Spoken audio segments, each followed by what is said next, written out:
Bem-vindos a bordo, meus amigos e minhas amigas. Eu sou o Eduardo. E eu sou o Leonardo e você está no canal A Deriva nas Ideias. E a gente hoje está derivando mais uma vez, cumprindo o nosso compromisso firmado com vocês de falar de história. Isso aí, gente. Agora a gente vai falar sempre de um tema de história. Pelo menos uma vez por semana, um temazinho de história, seguindo por quê? Lembrando, nós somos historiadores. Mas hoje vai ter polêmica. Hoje a Isso galera vai falar, aí. a gente está falando de política. Mas antes de entrar no tema, antes de entrar na polêmica, vamos fazer o quê? Curtir, comentar, compartilhar. Isso aí, gente. Deixa aqui o que você quer ver no canal. Comenta aí, qual tema você quer que a gente fale? O que você quer ver aqui no canal? Eu quero que vocês façam um vídeo sobre baleia jubarte. Não sei nada de biologia, mas Vai a rolar, gente não. estuda. Vai rolar não. Isso aí, a gente deixa pro canalzão. Não dá pra fazer. Claro que dá. Dá pra fazer interações com humanos na baleia jubarte, a gente pode pensar na ideia, hein? Ó. Exatamente. Sabe, a gente pode falar de bichinho, por exemplo, você sabia que alguns bichos marinhos já foram usados para comprovar a existência de unicórnios? Muitos. Podemos, mas, porém, contudo, entretanto, todavia, hoje o assunto é o que, mano? Hoje o assunto são os modos de produção e como a humanidade já se organizou. Aí, gente, rapidinho, o tio vai fazer um disclaimer. Existe marxismo e existe comunismo. Eu sou um historiador formado na linha marxista. Você também, né? Então, dentro da história, existem vários campos, várias linhas historiográficas. A nossa formação foi no materialismo histórico. Então, a gente estuda a história a partir de uma perspectiva do materialismo histórico, que é uma forma de história que foi desenvolvida por Marx, que é o mesmo camarada que vai fazer o comunismo. Só Exatamente. que uma coisa é uma coisa, Outra coisa é bem diferente da outra. então assim, você é marxista? Sou. Que você é comunista? Não. É bem diferente. Tá? Uma coisa é uma coisa, outra coisa é outra coisa. Gente, o que acontece? Tem muita gente que tem preconceito. Literalmente, o preconceito. Sobre algo que nem conhece. Exatamente. Inclusive, quando você entra lá, Marx, Hegel, eles eram especialistas em quê? No capitalismo. Porque para você poder criticar algo, você tem que ser profundo conhecedor daquilo. E muitas pessoas adoram criticar sem saber absolutamente nada. Sabe uma coisa interessante? Nada do assunto que critica. Tem um grande economista muito citado recentemente, que é o Hayek. Aí tu vai olhar a bibliografia do Hayek. Marx. Não, Friedman. Marx. Os caras leem Marx. Não tem como fugir do homem. Se você fizer uma lista dos 10 intelectuais mais importantes do século XIX para o XX, Marx, se não tiver em primeiro lugar, vai estar em segundo. Gente, o Marquinho é importante. Tio Carlinhos é brabo. Não tem como fugir. Ele foi uma pessoa que criticou o capitalismo, trouxe uma proposta para uma alternativa que foi aceita. Mas antes da alternativa, o maluco fez um compêndio. Exatamente. Que é o Capital, Das Kapital, em alemão original. E hoje a gente vai falar do início da obra, o Capital, que é onde ele se debruça sobre um conceito, que é o conceito de modo de produção. Exatamente. Então vamos lá? Vamos lá. Vai ter vinheta nesse vídeo? Vai sim. Então, roda a vinheta, vídeo rolando, vamos embora.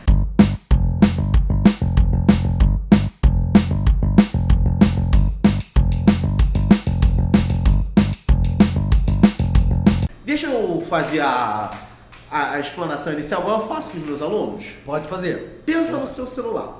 Para o seu celular funcionar, o que ele precisa? Energia e o aplicativo fundamental, que é o Android, no caso dos celulares da maioria de nós, e o iOS, no caso da galera da elite que usa a maçãzinha. Fundamental. O Android ou o iOS são sistemas operacionais.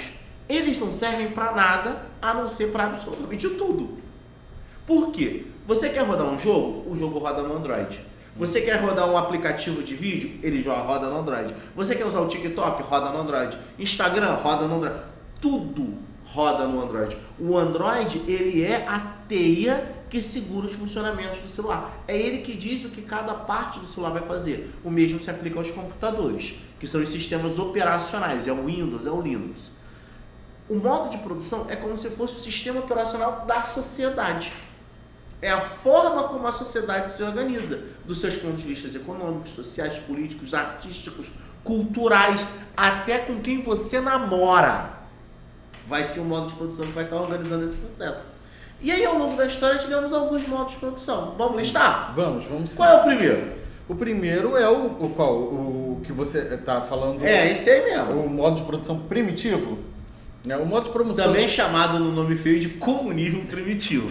Só que assim, eu tenho evitado falar comunismo primitivo para não assustar as criancinhas. Então eu tô porque quando você fala esse comunismo primitivo, né, você parece que você está falando do bicho o fantasma do comunismo. É que era a forma, né, primitiva de produzir, né? Ou não produzir, né? Porque o comunismo primitivo vai ser a sociedade, a forma praticamente de uma tribo, dos índios. Isso é não tem propriedade privada. O que eu costumo dar de exemplo é uma tribo de índio. Mas uma tribo de índio do passado, do né? Do passado, não de hoje. Até certo ponto onírica. Não, mas aí o que acontece? Quando eu falo tribo de índio, as pessoas não vão pensar de hoje em dia. Vai remeter a tribo do índio lá da Oca, ninguém vai pensar sem contato com a humanidade. Ninguém vai pensar nos índios estadunidenses que suportam as betes e os cassinos online, E que são donos de cassino. Ninguém vai pensar nessa tribo de índio. Vamos pensar na tribo de índio sem contato com um homem branco. Beleza. Mas o ponto fundamental que a gente tem é que essa sociedade, né, esse modo de produção primitivo, ele vai ter lugar lá na pré-história, principalmente no Paleolítico, onde não havia propriedade privada, onde a única diferença social era do trabalho por gênero, homem e mulher. E os homens eram os caçadores, coletores. E as mulheres as coletoras em geral. Mas isso não era rígido. A gente já achou fóssil de mulher caçadora. Ou seja, era uma divisão que existia, mas não era tão... se você for colocar, que depende também. Por exemplo, era muito mais comum essa divisão assim na África. Sim, que é onde a gente vai ter... Inclusive as mulheres guerreiras. É onde a gente vai ter a maior parte do período do Paleolítico. Vai ser a região central e norte da África. Quando você tem a saída para a Europa, aquela coisa toda, a gente já vai entrando, já chegando perto do Neolítico e entrando num outro modo de produção que a gente vai falar hoje. Esse outro modo de produção, ele já tem dois nomes que são mais comuns. O primeiro é o modo de produção asiático. Só que esse nome é ruim, porque ele não acontece só na Ásia. Ele acontece sim na China imperial, ele acontece sim na região da Mesopotâmia, que é a Ásia. Mas ele também é aplicado, ele é também perceptível no Egito, que é a África. Então, outra nomenclatura que se dá, que é essa nomenclatura parte do brasileiro da UF, o falecido já há alguns anos, Ciro Flammarion Santana Cardoso, que é chamar de sociedades hidráulicas. Porque quando a gente entra nesse nível de modo de produção, a gente tem que pensar em valor. O que é na pré-história não tinha um valor, não tinha posse, não tinha bem. Agora a gente tem um elemento propriedade privada, a gente tem um elemento valor. E qual é o valor em si? É o controle da água. Para a agricultura. Controlar o rio era o grande elemento. E como é que você faz isso? Você precisa de uma organização social de grandes proporções. Você não constrói um aqueduto, ou um aqueduto não porque é mais romano, né? Mas um canal de irrigação num braço de irrigação do Nilo, só você e teus parça. Exatamente, não. Vai precisar de uma galera. Aí você começa a ter a figura do Estado. E o principal elemento desse Estado vai ser a teocracia. Que vai ser um governo de uma divindade. Exatamente, que aí por esse motivo também que acaba seguindo, porque Deus está ali, ou um representante dele, e por esse motivo você tem que seguir fielmente, cegamente. Mas eles são escravos? Não, nesse momento não. Eles são servos. É igual o obreiro quando vai lá na igreja ajudar. Ele não está indo como um escravo, ele está indo como um servo. E para ele aquilo ali é uma forma que ele está se doando para a igreja, para Deus. Aquilo e não da mesma forma ele pode ser salariado ou não. Exatamente. Havia pagamento, os servos recebiam pagamento.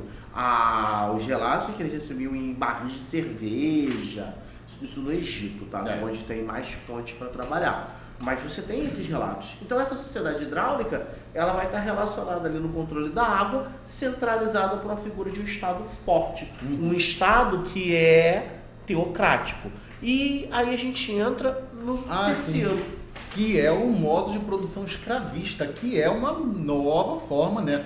Posterior, né? A gente entra nesse momento aí o chicote começa a lamber. Né? O chicote canta literalmente. Porque a gente tá falando de propriedade. Seres humanos sendo mercadoria. Né? Com essa forma, né, de colocar como mercadoria o ser humano, né?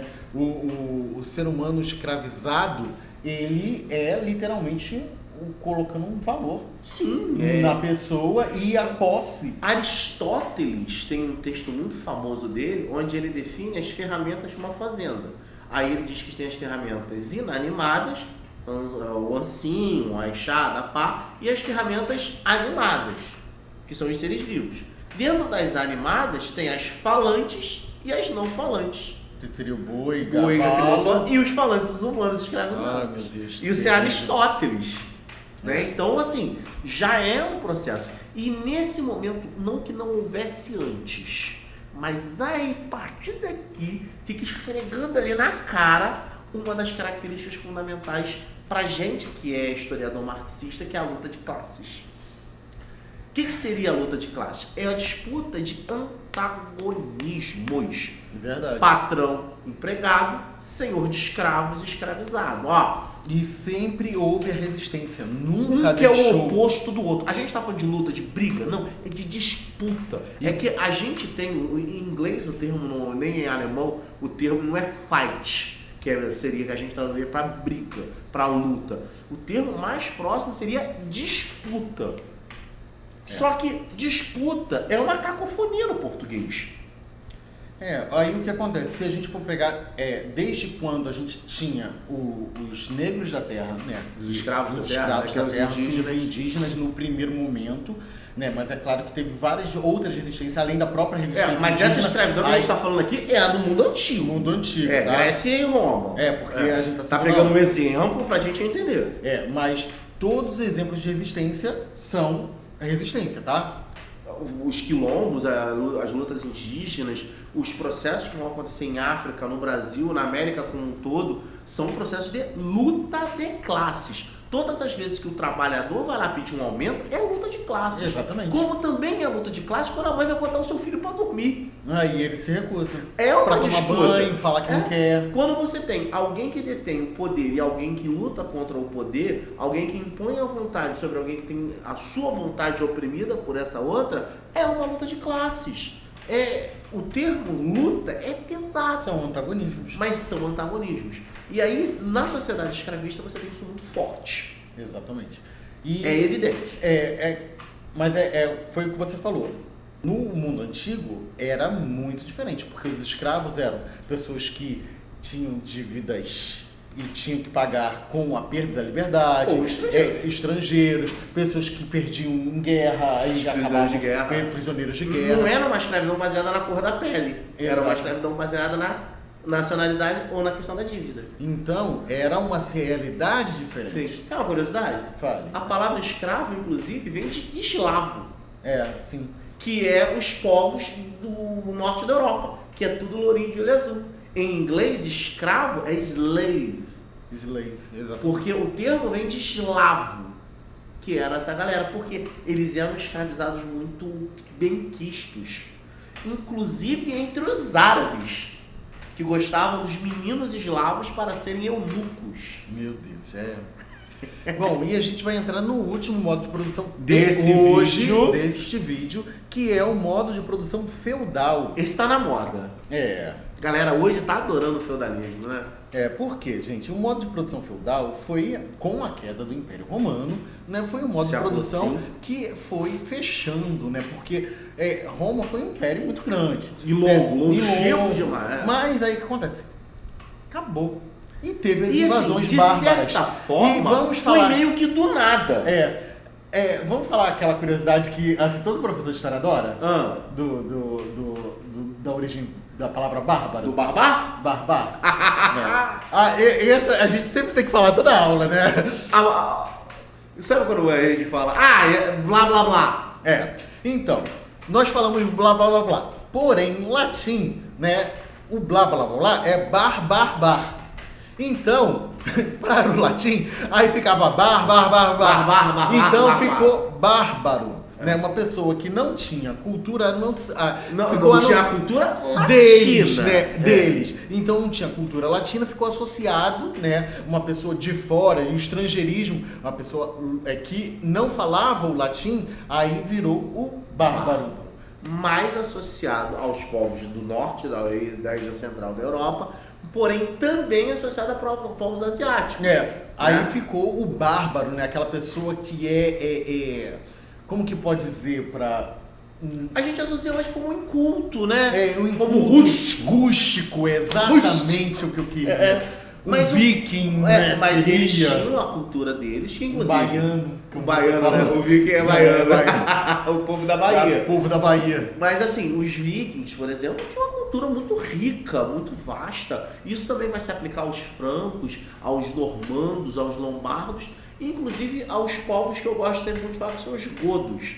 Os visigodos e os ostrogodos. O povo godo, que inclusive é da onde descende boa parte dos brasileiros que têm ascendência europeia.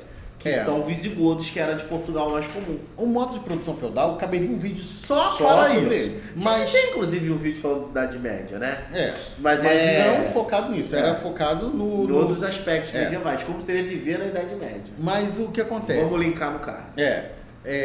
A questão do feudo em si, ele era um sistema que ficava dentro dele. Sim. E ele se bastava por ele porque era a necessidade naquele momento. Ele tinha que ter a proteção das invasões de fora, e o senhor feudal, ele dava proteção para aquelas pessoas que ficavam em troca do trabalho que ele explorava. E a gente está falando de subsistência alimentar. Exatamente. Porque não adianta nada, mas tinha muita terra. É legal, você cerca a terra, vai lá e os caras tocam fogo na tua terra. Muitas vezes nem tinha moeda, que a maioria das vezes não tinha moeda, e a forma de troca, né, de comércio era tudo escambo. Troca mercadoria por mercadoria. Então, assim, o feudalismo ele vai ser um modo de produção que ele vai ter uma sociedade muito estratificada, né? Classes sociais muito definidinhas. Nasceu nobre, morre nobre, nasceu pobre, morre pobre. E sem mudança. Esse negócio de mudança que a plebeia casou com o príncipe, isso é filme da Disney. Só em filme da Disney, né? Não, aquele Coração de Cavaleiro? Só nisso. Ótimo filme, adoro. Mas só em filme. A regra era, nasceu nobre, morre nobre, nasceu pobre, morre pobre. Só que acontecem coisas dentro da sociedade. No caso do feudalismo, o fim dele vai começar a partir das cruzadas, que você vai ter um reaquecimento do comércio, e isso vai produzir o surgimento de uma nova classe social. Classe social essa que vai ser quem vai organizar o fim da sociedade feudal e a nova classe social, o novo sistema, um modo de produção, que é o que a gente vive hoje, o capitalismo. E aí que cabe fazer um adendozinho rapidinho, tá, gente? Todos esses modos de produção que a gente citou até agora, eles são chamados naturais. Ninguém sentou e pensou, vai ser assim. Rolou. Foi um processo, foi organizando naturalmente com o tempo. Ficou bom? Não. Mas foi natural. Ponto fundamental é que, para esse vídeo, deu. Isso aí. Então, gente, modo de produção não é um assunto tão simples. Eu adoro. Né? A gente gosta muito, mas é um assunto um pouco mais complexo. A gente pode desenvolvendo outros temas. Fontes a mais, vai estudar alguma coisinha. Tem uns livros, a sequência, que é da coleção Primeiros Passos. Tem lá bonitinho o que é modo de produção. Bons pesquisadores fazendo trabalho. Dá uma lidinha, entende melhor o processo, porque é fundamental para você entender a sociedade que você vive hoje. Exatamente. E entender também, até mesmo a gente pode chegar em que está acontecendo, a guerra tarifária, todo o mundo complexo que nós vivemos. Então, curte, comenta, compartilha. Bota nos comentários aqui uma dúvida que você tem, alguma pergunta que você queira fazer. E acompanhe o canal para seguir a sequência de vídeos que nós vamos fazer sobre o tema história. Agora, na sequência aqui, a gente vai gravar um vídeo falando sobre outros modos de produção. Isso aí, gente. Fica atento. Beijo, me liga. Tchau!